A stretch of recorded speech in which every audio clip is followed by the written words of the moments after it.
Hello, my name is Fred Speck. I'm the Director of Bands at the University of Louisville, and today with me I have musicians who are members of the University of Louisville Wind Symphony. We're going to be using some examples from the music of Frank Ticheli in order to share a concept of foreground, middle ground, and background depth perspective, if you will, in dynamics that allow all the voices of the score to be heard by the listener.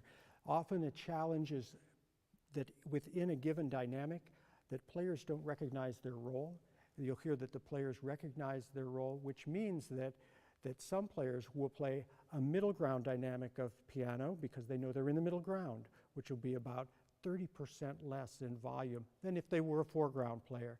If they're a background player, they'll take that more literally and put their sound in the background, reducing the dynamic somewhat. Not reducing the intensity at times of the sound, but creating that space so that ideally then the listener gets the benefit of hearing really all of what is in the score. We can blot our sound out as an ensemble by playing a literal and same dynamic, whether it's piano or whether it's fortissimo. So that idea of foreground, middle ground, background will always work for us in creating a better, clearer rendition of the score. This is from the second movement of Frank Ticheli's new piece, Korean Folk Songs from Jeju Island, and it's a quiet passage that has a uniquely powerful trumpet and brass chorale that begins to speak out of it. 36.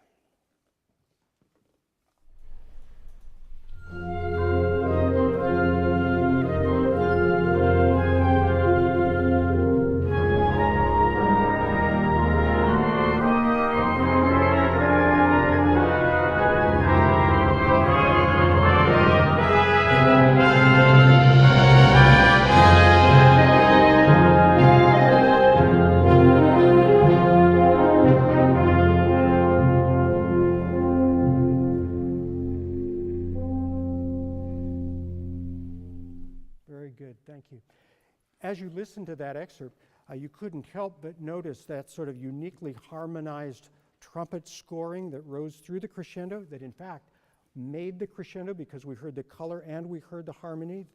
Frank composed a crescendo as long as the listener can really hear the trumpet choir. The upper woodwinds really had to have a sort of self-discipline about their dynamic. They were not playing literal dynamics, yet you could hear them with ease, and at the same time have a stronger response to the crescendo because we could hear how it's composed in the trumpet section. Great work. We have two very bold examples of his writing from the third and final movement, Celebration on Hala Mountain, and we'll begin at measure 88. At this spot and on through the excerpt, there are passages where the brass choir should sound vivid and clear in a strong forte way, but there are terrific woodwind lines, 16th note woodwind lines, that if we all were to play at the same dynamic level as written on the page and be literalists about it, the woodwind lines would be covered, and it would be one of those occasions of seeing the fingers move but wondering what that would sound like. We would rather create the illusion, so we'll try to do that at this point, starting at measure 88.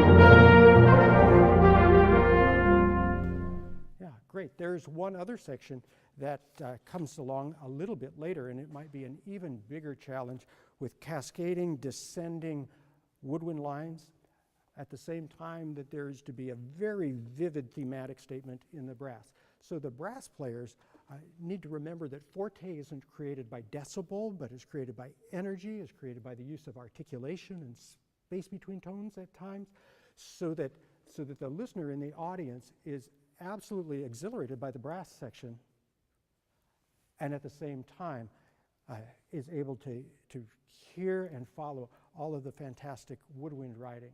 This is measure 112. It takes us pretty close to the end of the piece. Again, Korean Folk Songs from Jeju Island, terrific new piece by Frank Ticheli.